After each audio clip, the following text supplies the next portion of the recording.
मैं आज आपको दिखाऊंगा दुनिया का सबसे सस्ता और खूबसूरत तरीन गेमिंग स्टूडियो। काफी सारे लोग मुझसे कमेंट में पूछ रहे हैं कि हसीब भाई आपने गेमिंग स्टूडियो तो बना लिया लेकिन आपने बताया नहीं कि आपको ये कितने पैसों में पड़ा। काफी सारे लोग तो ये भी समझ रहे हैं कि ये गेमिंग स्टूडियो मुझे बहुत ज्यादा महंगा पड़ा होगा, लेकिन ऐसा बिल्कुल भी नहीं है। अब मेरे गेमिंग स्टूडियो में बनी हर चीज की मैं आपको प्राइस बताने वाला हूँ और आप लोग सुन के शौक हो जाओगे ये इतनी सस्ती कैसे हो सकती है। यार वैसे तो ये गेमिंग स्टूडियो मुझे मेरे छोटे भाई ने गिफ्ट किया था, लेकिन मैंने उससे जब पूछा कि ये तुझे कितने का पड़ा तो मैं खुद सुनकर हैरान हो गया, क्योंकि दिखने में ये गेमिंग स्टूडियो बहुत ज्यादा हाई फाई लगता है और ऐसा लगता है कि ये बहुत ज्यादा महंगा बना हुआ है। तो आओ चलते हैं मेरे गेमिंग स्टूडियो की तरफ और इसकी प्राइस को हम रिवील करते हैं। सबसे पहले चले जाते हैं मेरे कंप्यूटर की तरफ, जो कि i5 4th जनरेशन। इसके अंदर 2 GB का ग्राफिक कार्ड भी लगा हुआ है। अब इससे पहले मेरे पास एक हैवी पीसी हुआ करता था जिसके अंदर 8 GB का कार्ड लगा हुआ था और वो i5 7th जनरेशन था। अब ये इस पीसी के साथ पड़ा हुआ है LG कंपनी का मॉनिटर जो कि 75 हर्ट्ज का, जो कि हमारे गेमिंग एक्सपीरियंस को बहुत ज्यादा कमाल का बनाता है और इसके अंदर गेमिंग बहुत ज्यादा स्मूथ होती है। GTA 5 से लेकर Tekken 7, Tekken 8 और Red Dead Redemption 2 तक इसके अंदर गेमें चल सकती हैं। हमारे पीसी के सेटअप के अंदर RGB कीबोर्ड और RGB माउस भी मौजूद है और साथ में ये गेमिंग हेडफोन भी हैं जो कि हमारे गेमिंग एक्सपीरियंस को और भी ज्यादा मजेदार बनाते हैं। अब इस पीसी वाले सेटअप की कॉस्ट मैं आपको आगे चल के बताता हूँ, क्योंकि ये आपको शुरू में महंगा लगेगा, बाकी सेटअप इसका बहुत ज्यादा सस्ता है। अब इस पीसी सेटअप के अंदर एक माइक भी मौजूद है जहाँ पर मैं अपना वॉइस ओवर भी कर सकता हूँ और यहाँ पर छैया वाले गाने भी रिकॉर्ड कर सकता हूँ। अब ये ट्राइपॉड स्टैंड हमारे लिए बहुत ज्यादा जरूरी है, क्योंकि जब भी हम वीडियो बनाते हैं तो इसकी ज्यादा जरूरत पड़ती है हमें। अब वैसे तो ये स्टैंड काफी ज्यादा महंगा है, लेकिन हमने इसको खरीदा था 15 से 2000 रुपए का लंडा बाजार से। अब यहाँ पर आ जाते हैं मेरे चैनल के नाम के ऊपर और ये बना हुआ है टोटली लकड़ी से। अब ये लेटर्स काटने के बाद इसके ऊपर पेंट कर दिया और इसको दीवार पे चिपका दिया। ये भी मेरे छोटे भाई ने खुद बनाया होता है। इसको बनाने की कॉस्ट तकरीबन 15 से 20 हजार आती है, लेकिन मेरे छोटे भाई ने इसको बहुत ही सस्ते दामों में बनाया होता है। अब इसको बनाने की कॉस्ट मेरे ख्याल से सिर्फ 2 से 3 हजार रुपए आई थी। अब बाकी ओवरऑल गेमिंग स्टूडियो की दीवारों की बात की जाए जिसके ऊपर टोटली पेंट हुआ पड़ा। अब ये वाला पेंट भी मेरे छोटे भाई ने खुद ही किया था अपने हाथों से एक दीवार के ऊपर। अब ये बैकग्राउंड में जो आपको डिजाइन नजर आ रहा है यहाँ पर टेप लगा के इस डिजाइन को अच्छे तरीके से बनाया गया। अब सारी दीवारों को पेंट करने में तकरीबन 4 से 5 हजार रुपए लगे थे और ये भी बहुत ज्यादा कम प्राइस में बन गया था। अब इस सुराख वाली जगह पर हमारा एसी लगा हुआ था जो कि हमने उतरवा दिया था, क्योंकि उसकी कूलिंग काफी ज्यादा कम। अब एसी यहाँ पर मौजूद नहीं है तो हम उसकी प्राइस टैग को इसके अंदर ऐड नहीं करेंगे। बाकी स्टूडियो के अंदर नीचे यहाँ पे कालीन बिछा हुआ है जो कि हमें तकरीबन 4 से 5 हजार रुपए का ये भी मिल गया था।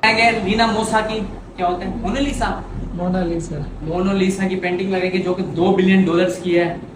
मसला नहीं है, हमारा 5 बिलियन का ये ऑफिस है तो 2 बिलियन की पेंटिंग लग जाए तो मसला कोई नहीं है। अब बारी आती है हमारे यहाँ पर the one and only gaming chair की। अब ये हमारी गेमिंग चेयर फीचर से भरी पड़ी है। इसके अंदर एक तो शॉक सिस्टम लगा हुआ है और दूसरा ये घूमने वाला झूला भी बन जाती है। अब ऐसी चेयर हमारे पास 2 है और ये तकरीबन हमारे पास 4 से 5 साल पुरानी है और तकरीबन हमें एक चेयर पड़ी थी 14 से 15 हजार। अब बारी आती है मेरी गेमिंग स्टूडियो की सबसे फेवरेट चीज की, जो कि होता है हमारा सोफा कम बेड। अभी हमारे दोनों ब्लैक सोफे बेड बन जाते हैं और जब भी मुझे नींद आती है मैं फौरन से इनके ऊपर सो जाता हूं। अब ये मेरे फेवरेट इसलिए है क्योंकि ऑफिस के अंदर बैठे बैठे मुझे नींद बहुत ज्यादा आती है और जब भी मुझे नींद आती है मैं इनके ऊपर सो जाता हूँ। इस एक सोफे की तकरीबन प्राइस 15 से 20 हजार रुपए, जो कि हमने आज से 2 साल पहले खरीदी। अब ओवरऑल मैं आपको स्टूडियो की सारी चीजों की प्राइस बता चुका हूँ और आप लोगों ने मुझे कमेंट करके बताना कि ये टोटल कितने बनते हैं। अब पीसी सेटअप की प्राइस मैंने आपको शुरू में नहीं बताई थी, क्योंकि हमारे स्टूडियो में सबसे महंगी चीज